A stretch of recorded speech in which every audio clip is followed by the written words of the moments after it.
Good morning, boys and girls, and welcome back to our Google Classroom.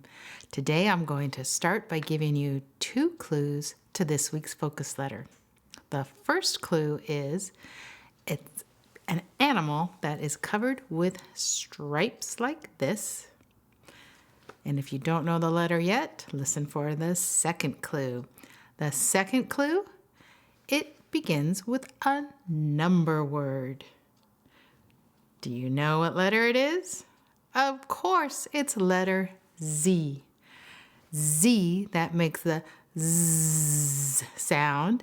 We learned in Jolly Phonics how a bee has wings and buzzes for our action to say the Z letter sound in words like zebra and zero, both beginning with letter Z. Well, I'm going to do an animal story since zebra also begins with Z, with my stripes that cover a zebra. And the animal story I'm going to share with you today is called Giraffes Can't Dance.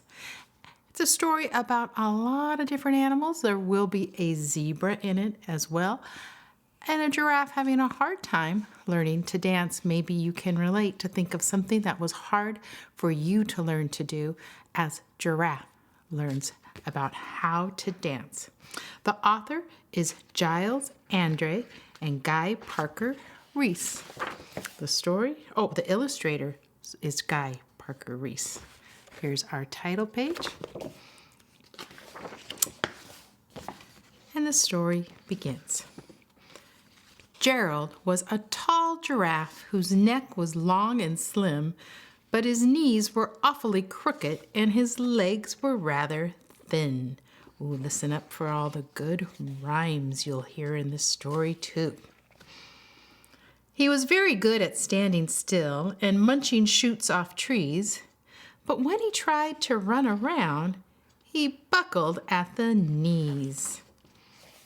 Now, every year in Africa, they hold the jungle dance where every single animal turns up to skip and prance. And this year when the day arrived, poor Gerald felt so sad because when it came to dancing, he was really very bad. The warthogs started waltzing and the rhinos rocked and rolled. The lions danced a tango that was elegant and bold. The chimps all did a cha-cha with a very Latin feel, and 8 baboons then teamed up for a splendid Scottish reel. Gerald swallowed bravely as he walked toward the floor, but the lions saw him coming and they soon began to roar. "Hey, look at clumsy Gerald," the animals all sneered. "Giraffes can't dance, you silly fool. Oh, Gerald, you're so weird." Gerald simply froze up. He was rooted to the spot. "They're right," he thought. "I'm useless. Oh, I feel like such a clot." So he crept off from the dance floor and he started walking home. He'd never felt so sad before, so sad and so alone. Then he found a little clearing and he looked up at the sky. "The moon can be so beautiful," he whispered with a sigh. "Excuse me," coughed a cricket, who'd seen Gerald earlier on, "but sometimes when you're different, you just need a different song."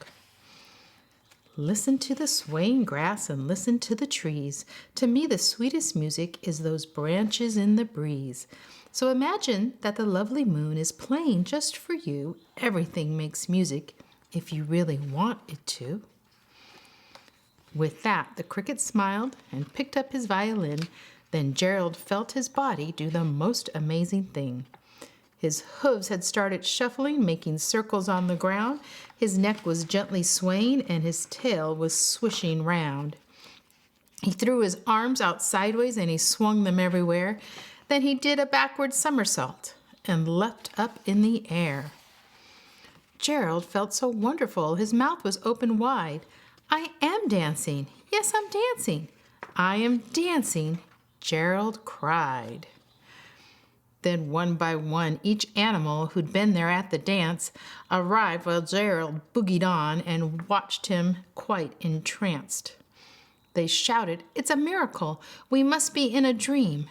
Gerald's the best dancer that we've ever seen. How did you learn to dance like that? Please, Gerald, tell us how." But Gerald simply twirled around and finished with a bow. Then he raised his head and looked up at the moon and stars above. "We all can dance," he said, "when we find music that we love." And that's the end of Giraffes Can't Dance. Hope you enjoyed the story, and I hope you enjoy all your activities today in our Google Classroom, and I'll see you next time.